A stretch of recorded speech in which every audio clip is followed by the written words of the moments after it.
we'll get to know you a little bit, Okay. and then we'll just jump right into it.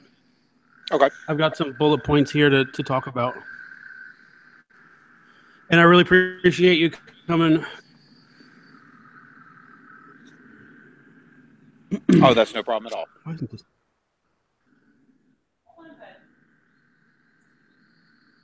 Right there. Having problems with a 3-year-old today. I've got a 4-year-old, so I understand. Oh man, we're running behind because we were trying to put him down, and he was not. He just was not having it. Oh, my son And has he. taken. Oh, I'm sorry. No, go ahead. Oh, my son has taken the last like 4 days, and it's been like this huge vacation for him. He's just been bouncing off the walls. Because he's probably you're spending more time with him, I assume. Oh yeah, I usually work about 10 hours a day, so this is most time I've been able to spend with him over the last 3 months. That's cool, man. I'm off of work right now too, but for other reasons, obviously. So it's kind of the same thing over here. I'm gonna post a link on Facebook and Twitter. People can tune in if they want. This is on YouTube Live, by the way. We'll be on YouTube. Oh, okay, cool.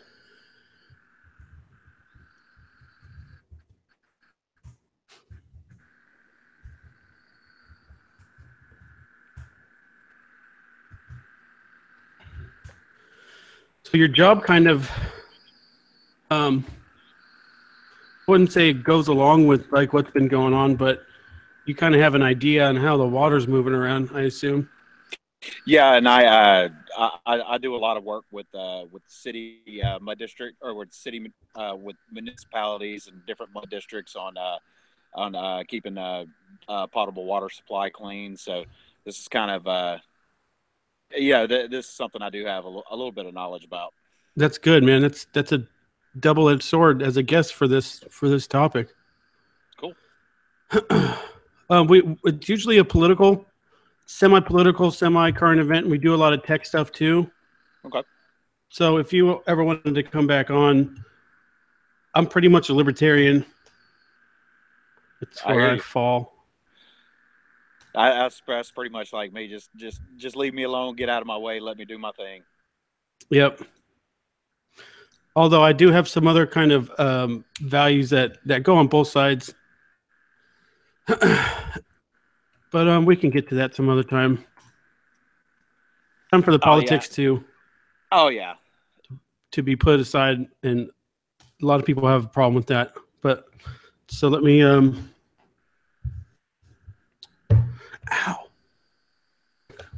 intro here.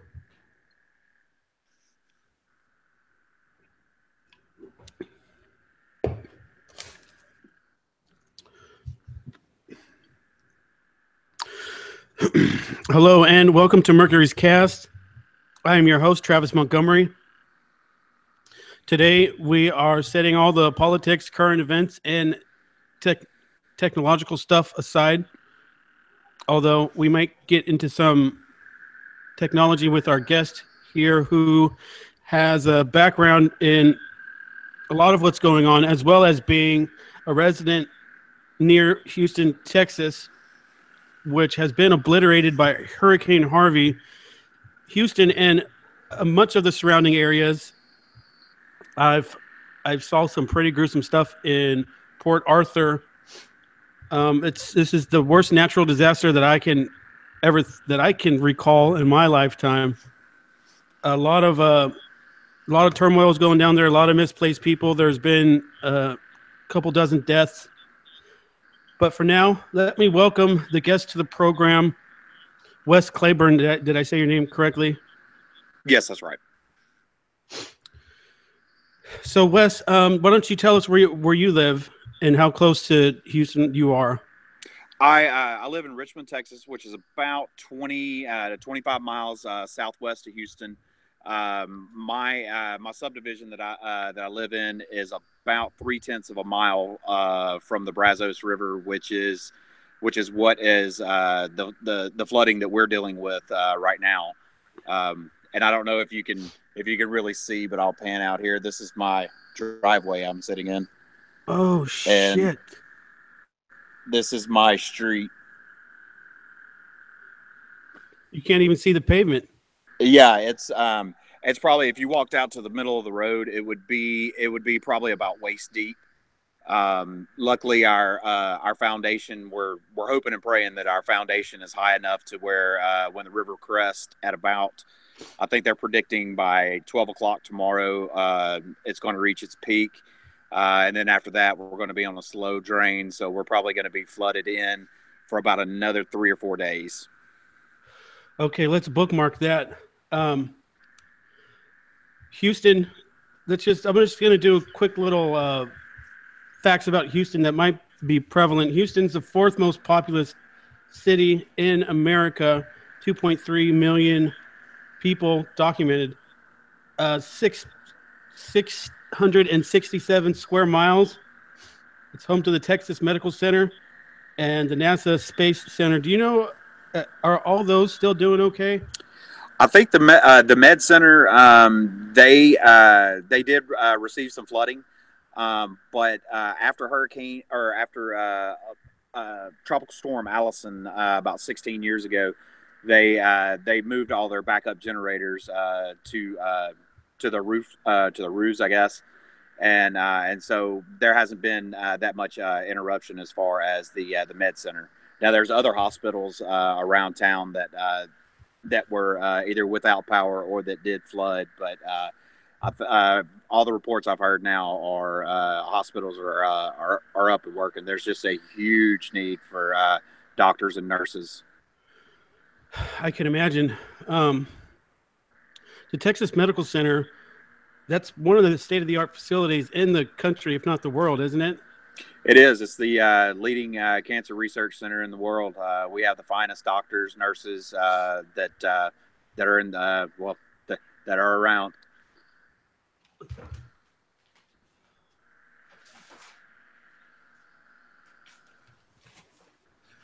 Sorry, I don't know why I'm sweating over here. I mean, it is 105 degrees outside right now, but I usually don't sweat.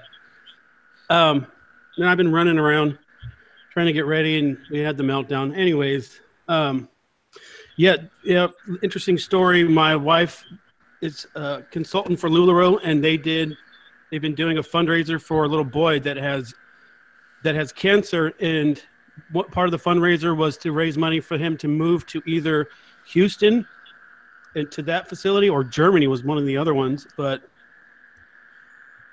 they couldn't go because of the flooding. So they actually went somewhere in Arizona that has a comparable facility, but they were supposed to go to Houston, and those plans got canceled.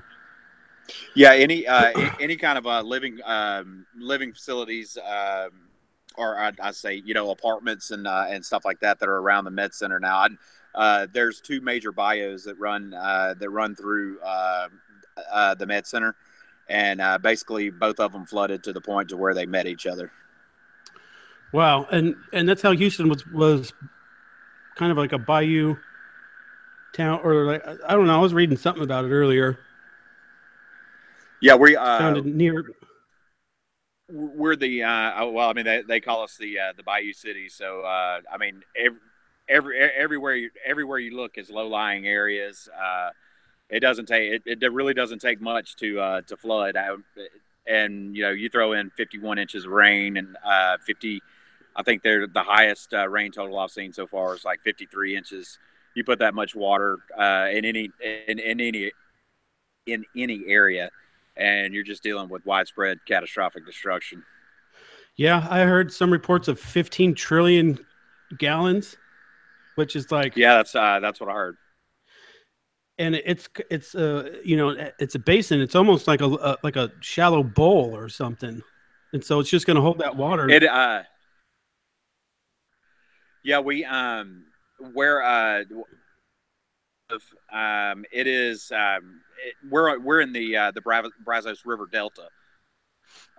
So I mean, 500, 600 years ago. I mean, this was, all just, I guess, flooded areas anyway. And through urban sprawl and just everything else. I mean, once it rains here, the water channels down the roads, and the next thing you know, you've got high water situations.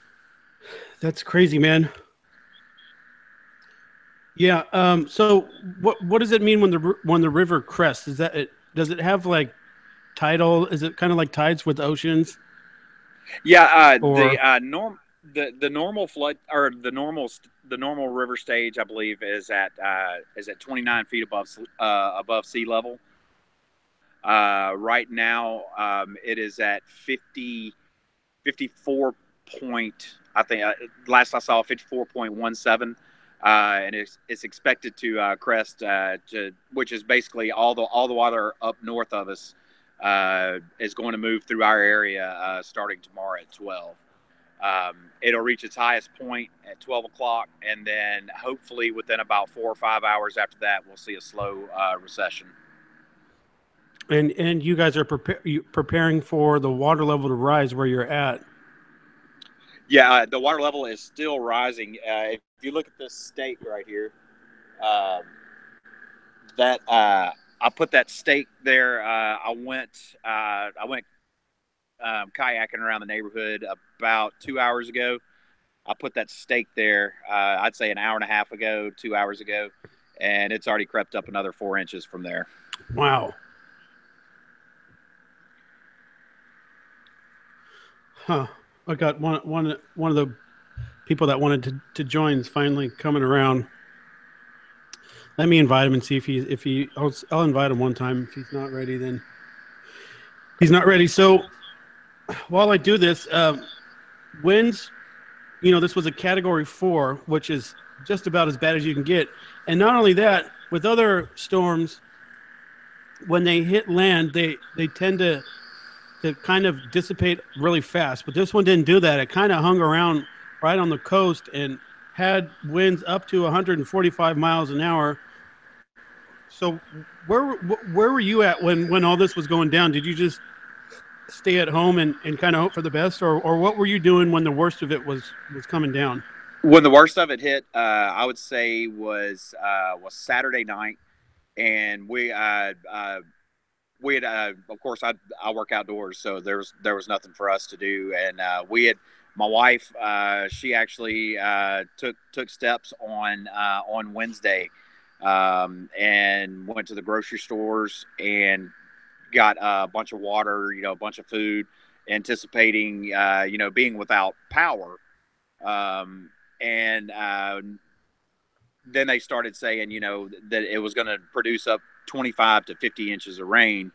And here in Houston, it's kind of a joke that the weatherman really doesn't know what he's talking about, because we live right on the coast, so our weather changes just daily, or by the hour. And so Okay. I don't think anybody, when they saw the high end prediction at 50 inches, I think a lot of people were thinking that, well, where they're saying that just so that that if it gets close to 50 inches, well, they were right, and if not, well, they got everybody prepared. I for one, never in my mind would I have thought that it would have rained like it did. It started raining here Thursday night and did not stop until midday Monday. And we would have periods where we would get 1 inch an hour, sometimes 3 inches an hour. There was one band that came through where we got about 8 inches in 1 hour. And through that all, where I live, we drain perfectly. But then we started flooding on I'd say around Monday afternoon. Water started coming up from our drains, and we don't have, in my neighborhood, it drains directly into the Brazos River, and there is no backflow preventer on our drainage to be able to be closed. And And for so anyone that might not know, what's a backflow preventer? it is just like it's almost it's a big gate valve that just as you screw it down, it closes the pipe. and basically cuts the pipe off for so no water can go out, but yet no water can come in. Okay. And is And there a sensor switch, or is this done manually? um, it, it can be done manually and it can be automated as well. The neighborhood right down the street from me, which is about a mile down from us, um, they have they lost power to their plant, so they had to actually get divers to go down there and actually get in the water and do everything manually, which took them a very long time. And Whoa. this neighborhood flooded flooded rapidly, um, and they were doing high water rescues just right down the street from us. And on my street, it was dry, but a mile down the street, people were getting a foot of water in their houses. So they had scuba divers go down into the flooding to check out what was going on. Yes, That is crazy. That is something like you just something that you never. That sounds like a movie almost. You know. it is. I don't know what those guys get paid, but obviously it's not enough because to jump into something like that, I mean that takes a that takes a certain part of the anatomy to grow really large. Yeah, some big balls. There we go. Okay, I didn't know if I could say We're that or not a not. family friendly show, so we could talk about whatever we want. Oh, cool. All right, good deal. But I mean, some of them are family friendly. Some of them, yeah, Darian, your mic's muted for some reason, buddy. You got to figure that out. It's on your side. So going back into all this instrumentation and stuff, let's talk about what you do for work because this directly correlates with what's going on. You design irrigation systems, or Well, I do. I design commercial, residential irrigation systems, and also do a lot of drainage work. Not storm drainage, but just draining large properties. And so and also I'm what you call a backflow prevention assembly tester, which is basically I test the devices that are on commercial and residential buildings that keep the water supply from anything downstream of the backflow preventer from being able to be actually backflushed into the water supply. So I do a lot of work with keeping the water safe and clean. okay, that's cool. So you can't. And this river that is by you, is it it's a freshwater river or is it saltwater? It's freshwater. And and correct me if I'm wrong, but one of the problems with, and I don't want to spend very much time on Katrina at all, but what is it's a big problem when salt and fresh water mix. Can that be a problem? I that I don't have much knowledge to that. Okay. Okay. Well, so that river by you, it's expected to flood even more coming up here shortly. By 12 o'clock tomorrow, it'll be about 9 inches higher than it is right now. And that's going to be a pretty drastic. That spells a lot of problems for a lot of people. For for my neighborhood, it looks like we're going to. My house looks like I'm going to stay dry as far as water getting over the foundation, but a neighborhood right down the street from me, not the one I was talking about flooding, but just another neighborhood. They ended up in a really fast evacuation this morning around 3 a.m. Water started coming up on them just rapidly. It started coming up out of the drainage, and within an hour, their streets had a foot. Some streets had a foot or more water, and some streets had up to 3 feet of water. Wow. And that's kind of what that backflow prevents any water from going too far out or coming back out of the drain. Yeah, it basically it just takes the pipe, it clamps it off, it clamps the drainage off. It doesn't allow water in, doesn't allow water out.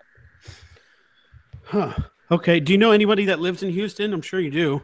Oh yeah, I've got a lot of friends in Houston. Can you tell?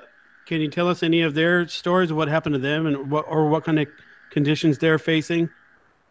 Uh, it's most everybody I know that lives what we call inside the loop, which is loop 610, which circles the city. Most people I know that live inside the loop that were not living in apartments above the first floor or have received like significant damage. We're talking some places 3 foot of water in the houses, some places 8 foot of water in the houses. Wow. Yeah, I was noticing the Houston freeway system. It seems pretty efficient. Like there's one that goes all the way around, and then there's a bunch that go like right through the middle of it.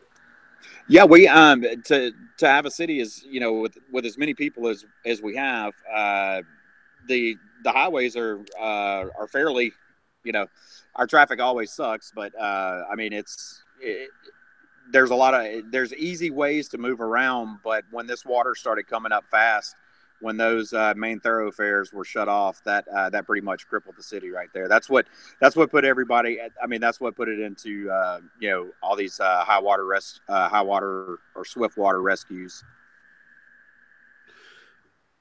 So now is this was it the Houston Ship Channel which caused most of the flooding, or was it just the sheer amount of Um, water? just the sheer amount of water and the bayous that we do have that are designed to handle a lot of this watershed. They were inundated so quickly that the water reaching levees, water started just filling the ditches, and once it got to the point to where it had nowhere to flow, it just started going from flowing to filling. So it's just like just like pouring a glass of water. Um, Yeah. and there's one bayou that's close to me. It's actually a reservoir. It's called the Addicks Reservoir, and it is a huge watershed. And in the history, I think it dates back 80 years. It's never topped its levees. And they started breaching levees last night, which was creating more flooding. Which a lot of a lot of neighborhoods had already gone through their flooding. Water had receded. Folks were going in, cleaning up, doing what they could do to get back in their houses. And once the levees started giving or not giving, but started topping the levees, then they were back back to square one. Wow. So now let's get into some of the maybe a little bit of the politics side of it. Were people in Houston told not to evacuate? There, the Governor Abbott said that it would be best to evacuate, and then Mayor Sylvester Turner in Houston said that it was not necessary to evacuate. And let me explain to you the last time I ever tried to evacuate the city during a major storm. I went to New Braunfels, which is pretty close to Austin, and which on a normal day it's a 2.5 hour drive. It took me 18 hours.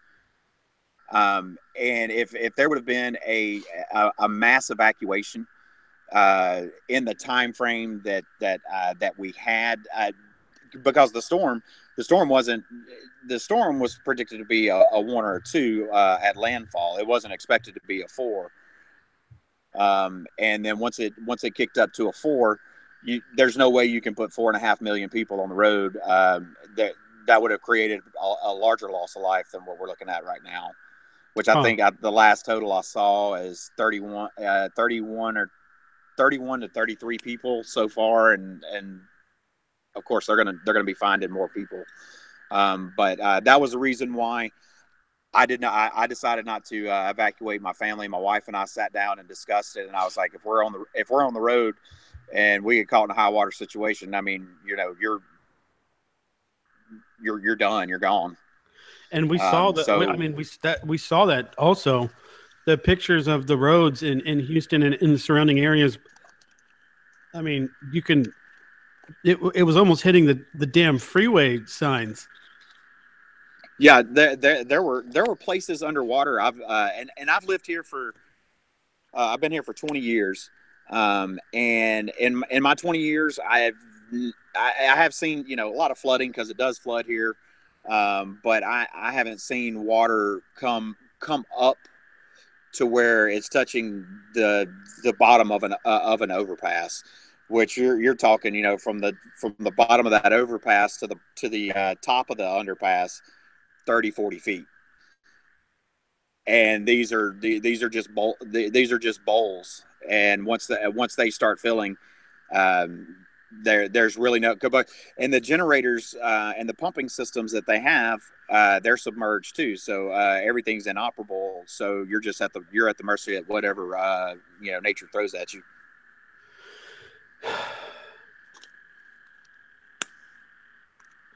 Um, yeah, it's again, it sounds like a movie.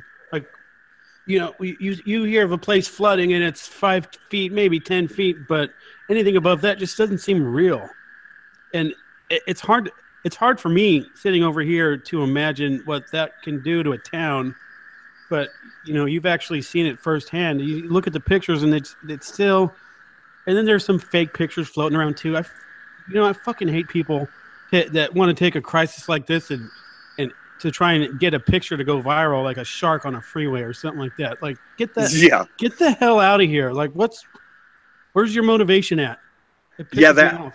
There was some pictures floating around because I mean this I think has to be the first major weather event that's ever unfolded live on social media, which I trusted social media more than I did what I could get on air, just because it was people I know, people in the situation, people going through what they were going through. But there were pictures floating around of Bush Intercontinental Airport with American Airlines, their planes on the tarmac underwater, which was scaring the shit out of a lot of people, because a lot of people, they see it, and people see something, they hear something, they think, oh my God, it's got to be true. And then, that just creates, panic in people who are already in a panic state. Yeah. Not cool. Not cool. But there has been reports of some misplaced wildlife during this situation. Have you heard anything about like gators or snakes or anything like that?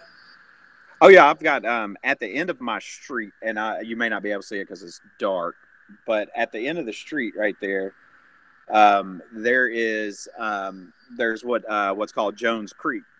Well, Jones Creek has alligators in it anyway. Really? And so when these waters back up, I mean, they're going to do just like everybody is trying to do, get to higher ground. So there are neighborhoods everywhere that are dealing with alligators, just swimming down the street, ending up in the front yard. There was a friend of mine in a neighborhood called Sienna Plantation. There was about an 8-foot alligator that was just right on his front porch, just sitting there because of the water had pushed him all the way up to the porch. Yeah, they don't always want to be in the water. They want to chill on land too sometimes, right? Yeah. Oh yeah. Well, they have to get out they have to get out to warm up, and if it I guess being cold blooded or whatever, don't know too much about their anatomy or whatever, but they they do have to get out and sun themselves. They have to be able to get out, soak in sunlight in order to regulate their body heat. Yeah, being cold blooded, and I don't know, I'm not a marine biologist or whatever you would need to be, but yeah, that's scary. You could have one on your front porch too if the chance ended up being that way. Oh, I've slept every day. I've slept on my since Saturday. I've slept on my couch. I've stayed up till 7 in the morning, and I'll sleep till 10 in the morning just to get some sleep, just to make sure that number one, I mean, there are people out here that are looting things. A neighbor or somebody in my neighborhood, somebody kicked in her back door this afternoon. Luckily, she wasn't home, but and she has dogs, so the dogs startled whoever it was, and they ran off. So it's not only do you have to deal with what Mother Nature's throwing at you, you got to deal with some asshole who thinks they can come and get your shit that you've worked all your life to to build. Yeah, and that's another dark aspect of these natural disasters is that some people try and take advantage, but for all the people looting, I don't think Texas is the one that you want. I don't think that's the No, one yeah, I mean, that you want to try. Pretty much everybody in the state, if they're not legally carrying a gun, they're illegally carrying one, because it's a very well armed state. And it just kind of blows my mind that someone would even think to try to kick in somebody's door, not knowing if they're home or not. I mean, I've got enough guns in my gun safe to protect the Alamo right now, and I've got one, unfortunately, that I have to have up under my bed right now, just for this situation right here. I'm guessing shotgun. Yes, Mossberg 535. I think you fixed it, Darian. I'm in. Hey man, how's it going? Hey, how's it going, dude? Hope you're. It's going all right. Was it your sound settings? Yeah. The Google Hangouts had my sound settings and all that blocked for some reason. I thought it was my new lapel microphone, but thank God that's not the case. It looks like Facebook and Google Hangouts are in cahoots because you keep getting banned on Facebook. Yeah, I keep getting kicked off Facebook. They know I'm the KOC. They know I created the KOC, and they don't like that shit, so they're kicking me out. Well, this is Darian and Wes. We're talking to Wes about all the dark situation that's going on in Texas right now. Yeah. Wes, would you say that like the most of Texas got flooded, most of the land area? I would say everything from Houston to Lake Charles, Louisiana, was pretty much underwater.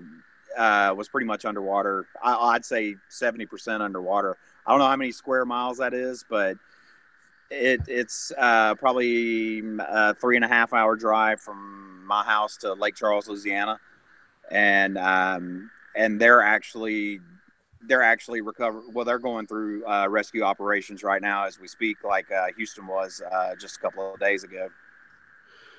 So, which brings us to the human side of these type of things.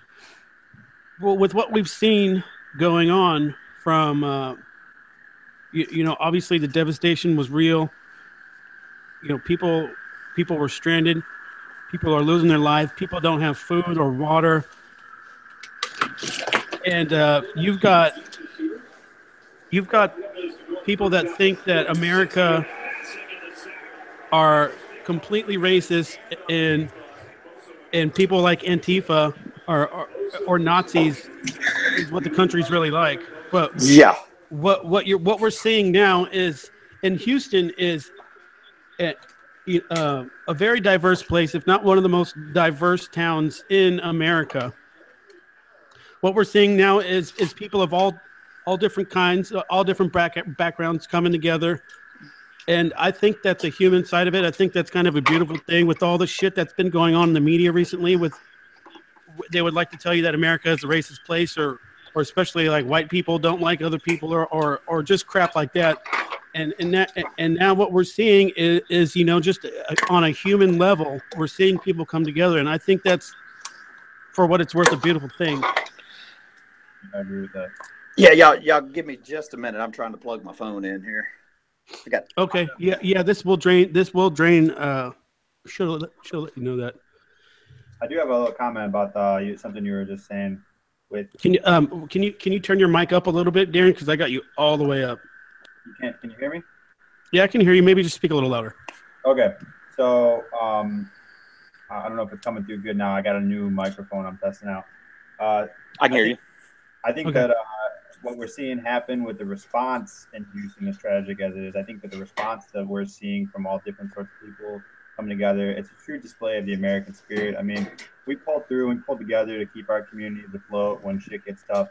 But unfortunately, I think sometimes that's what we need and when we live such comfortable lifestyles like we do in the U.S., unfortunately, every now and then, we need something that really reminds us that we're all on the same team. And that sounds, maybe it sounds a little harsh, but No, I like it. I totally agree with you. And we got to pull whatever good we can out of this. We do live in the best country in America, and we've gotten so comfortable that we don't know what a struggle really like is most of the time. So we have to create these struggles. yeah. But it is pretty tragic to see what's happening over in Houston and throughout Texas. One of my younger nieces, like 6 years old, she had no idea because she's not on the internet. She had no idea what was going on until she saw the news like last night or the night before that, and she was shocked. She was blown away. She was like, "Is that really happening? Is that really happening to people's houses?" Like, pretty rough. Yeah, I mean the way that the way that people have come together, and I've strictly stayed away from watching any kind of national coverage of this storm. There's a picture going around of a rescue that just some people banded together on a street, and they're holding each other's hands in a human chain to get to an old man's car whose car ran off into a ditch, and he was standing on the top of his truck. And this human chain gets they're holding their hands together, and in this chain you've got black, white, brown, yellow, purple, green. It didn't matter. It was Right. let's put our hands together. Let's save this person. This person's human. This person's worth it. There wasn't any kind of there wasn't any kind of, oh no, well he's white, we'll just let him drown, or no, that's a black person, their lives Or don't that's matter. a Trump supporter. Yeah. Leave Exactly. that guy. Yeah, exactly. Oh yeah, he's got to be a Nazi. Right. That's it. I gotta. So that is something that I have liked. It's been a breath of fresh air to see people come together like that and just show that everybody that thinks America's full, and the Charlie Hebdo one where they're saying people are Nazis in Houston, that's just laughable. I mean, there might be 40% of white people, let alone how many Nazis are you going to find in the 40%? It kind of upset me when I saw that Charlie Hebdo cover. It really did. It really kind of pissed me off quite a bit because there was a lot of people I know in Texas that were trying to show solidarity when the Charlie Hebdo attack happened, and Texas really was up in arms a little bit, from what I understand, about the whole Islamic aspect of that attack, and they really showed a lot of support for France. And considering all that we have bailed out France in the last century, I think that they ought to show a little support. Well, and I think it's a lot of playing into the popular narrative. I mean, hell, it gets it gets ratings. It sells papers. I mean, so keep the narrative going, and keep folks who who are going to believe believe your bullshit. Just keep them fed, a steady line of bullshit, and then at the end they think they win. But I think this has showed us that, I mean, politics. To me, I think the whole racism thing is just a media thing blown out of proportion. It's a way to separate people into groups, and then you can tell each group why the other group hates them. And then that way you can separate them and you can divide them, and then you can control them. Exactly. We went over this a lot in the last episode, and so I'm glad that you're bringing this up as a refresher course. And I know we don't even really know each other, so and you got it. It's a media ploy. That's all it is. Media is a tool of propaganda, and they're even trying to spin, Trump this. And it's just it gets like there's a place and a time for politics, and there's a place and a time to where these people need help. Like, shut the hell up and donate, or shut the hell up and spread the word. What are you doing? And people that CNN clip, I'm sure both of you have seen it, where the lady in CNN's trying to. The lady just got to a shelter and she's there with their kid, and they're both wet and cold, and she's like, and you still have the mic in my face. Why are you trying to interview us at our most vulnerable or at our worst time? Yeah, CNN really dropped the ball on this. They were telling people like put things in your window if you want to get rescued. Well, of course you're gonna put a sign in your window. They're trying to get in, and they're trying to look like good guys and covering it.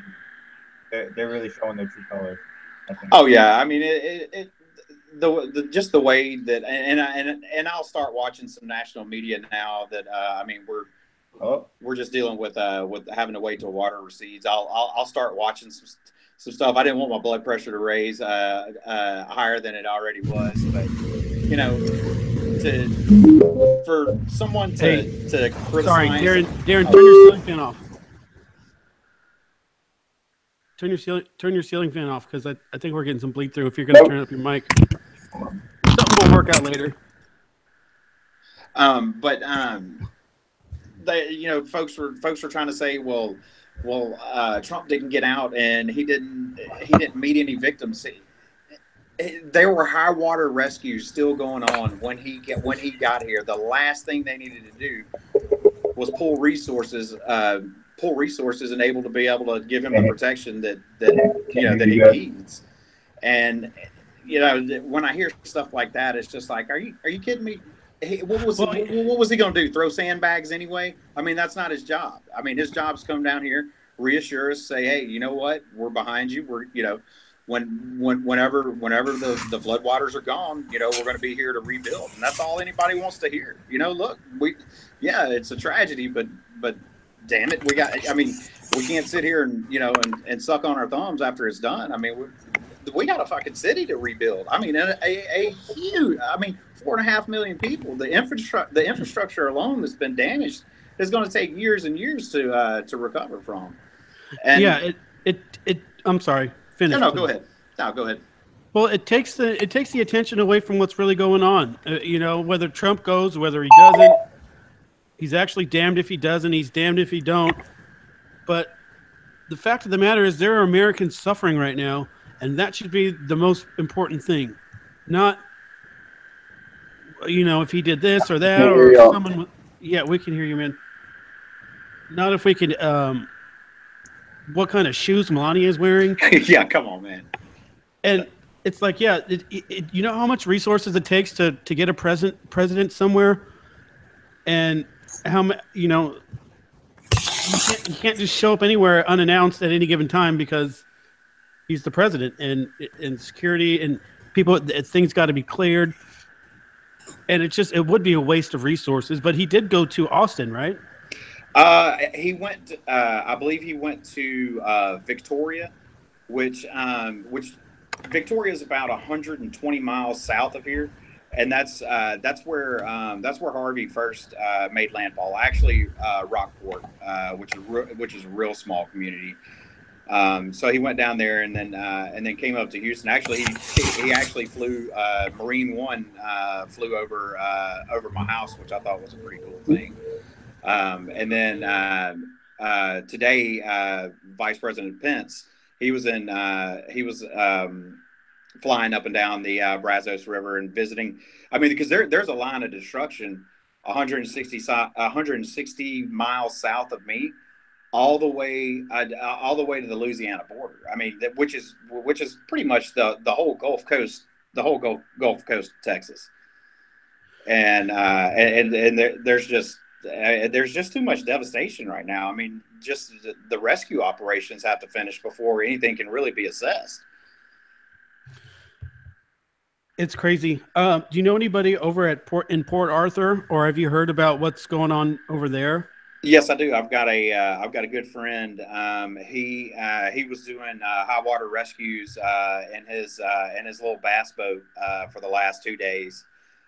There was a nursing home in Port Arthur, which he was a pretty big part of, helping get the elderly victims there evacuated. And I think he went 20 hours straight, and then basically just kind of collapsed, and he had to go sit in an ambulance for a little while, Oh, man. and get help, get help himself. I mean, people are out here working until they collapse. There's a picture going around of a Harris County sheriff's officer He walks into to his precinct, and he sits down, and the next thing you know, he's doubled over, and he's just passed out because he's exhausted. And these guys that are out here doing the rescues, they don't know what happened to their home. They don't know what happened to their family. They're cut off from their family. All they know is the devastation in front of them, and they're just busting their ass to do it. And that, I mean, to me, I originally moved here from Mississippi, and so from Yazoo, Yazoo City, yes sir. And I found you on Facebook, by the way. Oh, okay, cool.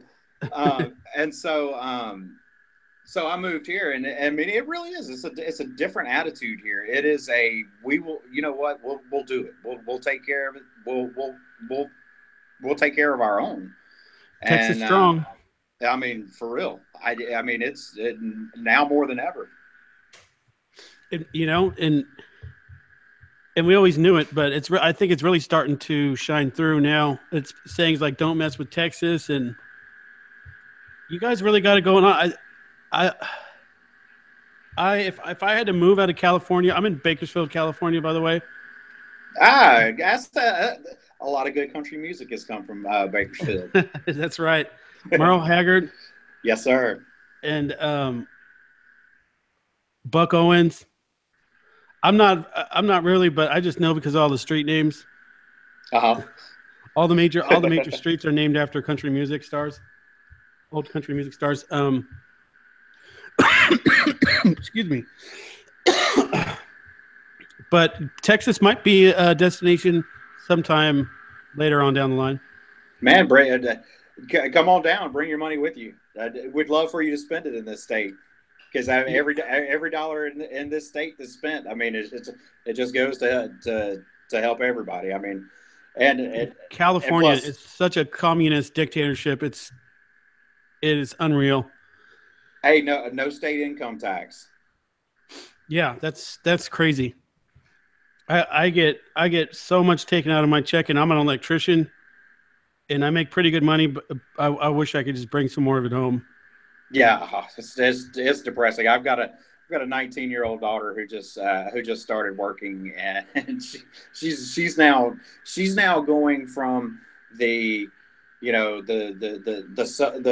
the socialist ideals of everybody should have everything for free, to why the hell do they take this much money out of my check? Like, well, sweetheart, that's why daddy bitches all the time. I mean, that it's but I know that's a topic for another discussion. Right. Oh yeah. It's as soon as they get at that age, they think that they could save the world by handing out everyone's money, and then when you get a little older, you figure out that it doesn't really work like that. Exactly. Have you heard anything about the Arkham chemical plants? The only thing that I have that I've really heard is that there's been 2 explosions, but they still have that 1.5 mile evacuation zone around it. And the interviews that I'm seeing with the folks from the company, I mean, even down to their OEM officials, are not really. They're saying, oh, it's just like breathing in smoke. Well, I don't think it's like breathing in smoke if you're if you're evacuating people from a mile and a half away. Now that place got 6 feet of water in it. Yeah. And I mean, and they the chemicals they have are extremely volatile and have to be kept at a certain temperature. And now that we're done with all this, with all the rain, we're back to we're back to being 100 degrees and 90% humidity. So it's hot as hell. Yeah. Did your electricity, because that's what happened at the plant, the electricity went out, and even the backup generators went out. Did your electricity was it ever affected? I lost electricity. I lost it Friday night for about 2 hours. Luckily I have a generator. I've always had a generator, but I worked extra hard Thursday night when I got home from work till about 2 a.m. to get it running, because it sat up for 2 years. Oh yeah, you got it. Yeah, I know. Trust me, I know. It's really strange to look in our neighborhood and you see nothing but water and everybody's lights are on. But we they did cut our sewer yesterday. Well, they didn't cut it. The lift station that's right outside my neighborhood is submerged. So we've had to make a makeshift bathroom in my backyard, so to speak, because nothing you can't flush. So there's that is about the most uh, I guess unsanitary thing that we're dealing with, other than the bacteria in the water. Right. Well, I mean, nobody wants to deal with that, right? Yeah. We're all used to just flushing the toilet and having it work. That's not cool. I hope that gets fixed quick enough. What are the risks of the bacteria in the water, and how does this happen when it starts mixing with certain? Is it when it mixes? Is it mixing with the sewage system, and that's getting it mixed all in together, or is it chemicals from other plants, or Now, what's going on? from the just from the damage to the infrastructure, I mean, there's all kind of breaks in sewers, stuff like that. So, I mean, you have I think E. coli is what they're saying is about the worst pathogen in the water right now that you can deal with, and then basically it's just swamp water is what it is, and then it's mixed with everything that's on the streets, and it just creates a just a nasty. I mean the water out on my street is red, not red, not the color. I mean they call it red dirt. It's more of a really thick brown looking color. It looks like chocolate milk. Huh. I have no choice but to get out in it, because well, I'd say more than half of my neighborhood has evacuated. So I've got people, you know, calling me and saying, "Hey, can you go check my house? Can you get pictures?" Because there's some kind of new insurance law, and I'm not sure what it is, but it takes effect tomorrow, which affects people in their flood insurance. Well, I can't. I couldn't make a claim because I don't have any water in my house now. But that may change tonight if the river does go up any more than expected. Um, but um, but yeah, I mean, it's I kind of got off track there. No, Uh, no, no. What everything's relevant. but yeah, I mean, you have no choice but to just just get out in this water. And I mean, I just saw on the news where there was a firefighter. Their firefighter engine was submerged over to the port where they screw the hose in. This dude just takes a deep breath, grabs the hose, goes underwater for like 30 seconds, and gets it hooked up. And I mean, he's coming up out of the water, and he's trying to spit as much water out as he can to just get it off of his face. Um, so Yeah, yeah, because you just don't know. You don't know what's it's in it. wonky. Yeah. So you said you had to go kayak over around the corner earlier today. Mm-hmm. What what were you doing? I went to my brother-in-law and my sister-in-law live in the neighborhood, and they evacuated. So I went over to their house this morning to clean out their freezers, because they turned their main breaker off before they left, and so I had to go over there and clean that out for them. So when they get back, it's not going to smell like somebody died in their house. You took it over to your house and put it in your freezers, or? I did. Hey, my brother-in-law, he had some steaks in there.